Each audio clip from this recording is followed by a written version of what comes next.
નમસ્કાર મિત્રો, સ્વાગત છે તમારું અચેન્જીવ સ્ટડી પોઈન્ટ યુટ્યુબ ચેનલના એક નવા વિડીયોમાં. ખૂબ જ મોટા સમાચાર સામે આવી રહ્યા છે, એના વિશેની વાત આપણે આજના આ વિડીયોની અંદર કરવાના છીએ. ગુજરાત રાજ્યની અંદર નવા મંત્રીમંડળની રચના જે છે એ કરી દેવામાં આવી છે. તો આજના આ વિડીયોની અંદર આપણે જોઈશું કે કયા કયા ધારાસભ્યોને મંત્રીપદ જે છે આપવામાં આવ્યું છે અને કયા ધારાસભ્યો જે ઓલરેડી મંત્રી હતા હવે જે છે એ એમનું પત્તું કપાઈ ગયું છે. તો હવે શરૂ કરીએ આજનો આ વિડીયો. તો તમે જોઈ શકો છો ગુજરાતમાં નવા મંત્રીમંડળની રચના, જો કયા ધારાસભ્યોને મંત્રીપદ આપવામાં આવ્યું અને જો કયા મંત્રીઓનું પત્તું જે છે એ હવે કપાઈ ગયું છે. તો સૌપ્રથમ તમે જોઈ શકો છો જે આપણા ગૃહમંત્રી હર્ષ સંઘવી હતા, હર્ષ સંઘવી બનશે નવા નાયબ મુખ્યમંત્રી, એટલે કે નવા નાયબ મુખ્યમંત્રી જે છે એ હવે હર્ષ સંઘવી બની જશે. ગૃહ રાજ્યમંત્રીનું થયું પ્રમોશન, ભૂપેન્દ્ર પટેલની ટીમમાં નંબર 2 નું સ્થાન હાંસલ કરશે હર્ષ સંઘવી. તો જે આપણા ગૃહમંત્રી હર્ષ સંઘવી હતા એ જે છે એ હવે નાયબ મુખ્યમંત્રી જે છે એ બની ગયા છે.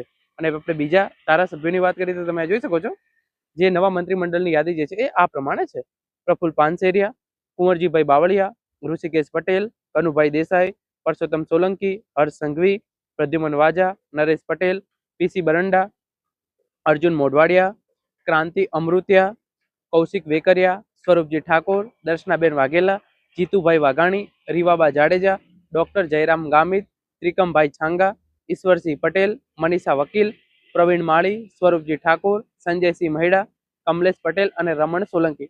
તો જે આ કુલ 25 ધારાસભ્યો છે એમને જે છે એ હવે મંત્રીપદ જે છે એ આપવામાં આવશે.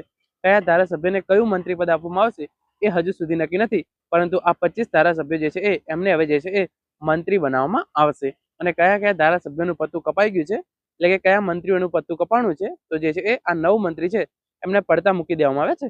પહેલા છે રાઘવજી પટેલ, બીજા છે બળવંતસિંહ રાજપૂત, મુળુભાઈ બેરા, કુબેર ડિંડોર, ભાનુબેન બાબરિયા, પછી બચુ ખાબડ, મુકેશ પટેલ અને મુકેશ પટેલ, ભીખુસિંહ પરમાર અને કુંવરજી હળપતિ. તો જે આ 9 મંત્રીઓ જે છે ઓલરેડી મંત્રીઓ હતા, હવે તેઓ જે છે એ પૂર્વ મંત્રીઓ થઈ ગયા છે, કારણ કે એમને જે છે એ મંત્રીમંડળમાંથી પડતા મૂકવામાં આવેલા છે. હવે તેઓ જે છે એ માત્ર ધારાસભ્ય જ બનીને રહી જશે. તો આ હતી જે છે એ અપડેટ. હર્ષ સંઘવી જે છે એ નવા નાયબ મુખ્યમંત્રી બનશે, ભૂપેન્દ્રભાઈ પટેલ જે છે એ મુખ્યમંત્રી રહેશે અને જે 25 મંત્રીઓની મેં યાદી આપી એ જે છે હવે ગુજરાત રાજ્યના નવા મંત્રીમંડળની અંદર જે છે એ સમાવેશ કરવામાં આવેલા છે. અને 9 મંત્રીઓ હતા એમને જે છે એ હવે પડતા મૂકી દેવામાં આવેલા છે. તો આ હતો આજનો video. Thank you so much for watching.